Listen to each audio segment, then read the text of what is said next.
ఎడారిలో సెలయేర్లు. మే 4వ తేదీ కొరకు వ్రాయబడిన ఈ భాగాన్ని మీకు చదివి వినిపిస్తున్నది సహోదరుడు పాల్ సుందరం. ఆయన గాయపరచి గాయమును కట్టును, ఆయన గాయము చేయును, ఆయన చేతులే స్వస్థపరచును. యోబు గ్రంథము 5వ అధ్యాయము 18వ వచనము.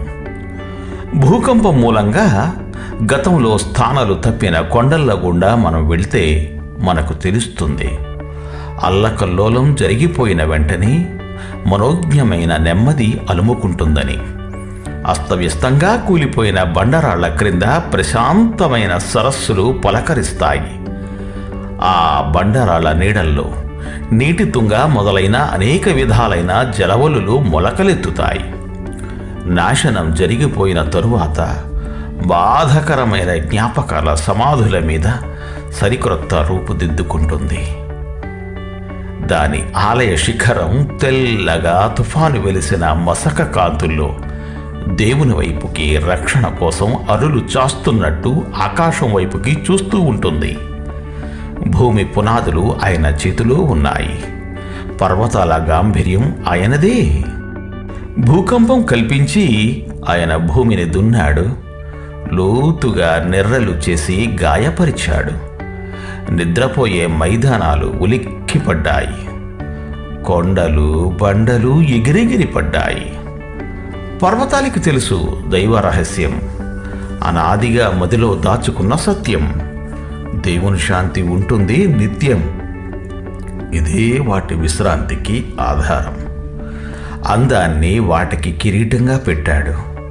తన కృపకు అవే జన్మస్థానాలు. తన ఉదయాన్ని వాటిపై వెలిగించాడు.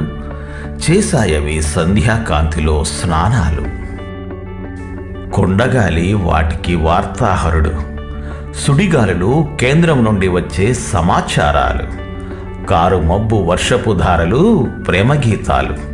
లోయల్లో ధ్వనించే వ్యాపించే సంగీతాలు. సెలయేళ్లను లాలించే తూగుటుయాల, మబ్బు తునకలను నిద్రపుచే జోల. కల్లా కపటాలెరుగని కొండ జాతులకి ఇల్లు వాకిలి కొండ చర్యలు.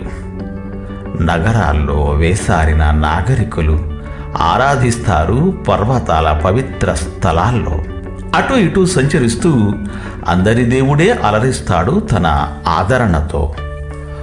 పర్వతాల ప్రశాంతతలోని రహస్యం వినండి. వాటి అణువణువులో నిండిన అందాన్ని కనండి. శ్రమలు విరుచుకుపడ్డప్పుడు, కష్టాలు ముంచుకొచ్చినప్పుడు దేవుడు తన పర్వతాలను తన నాగలితో దున్నుతాడని, కృపా సమృద్ధి బీజాలను విత్తనున్నాడని, నిత్యమైన ఆయన శాంతిని తలచి తత్తరపాటును మానండి. దేవుడు మిమ్ము దీవించుగాక. Amen, amen.